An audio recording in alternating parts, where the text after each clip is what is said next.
अस्सलाम वालेकुम दोस्तों, जैसा कि आप देख सकते हैं कि काफिला तकरीबन रेडी हो चुके हैं। सारी बसेस पे लोग पूरी तैयारी के साथ आ चुके हैं।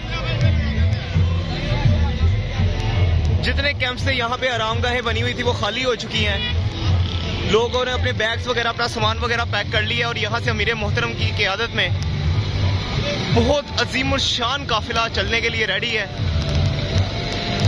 जिसे कहते हैं ना ताहद्दे निकाह बसेस हैं, वो आप यहाँ से चेक कर सकते हैं।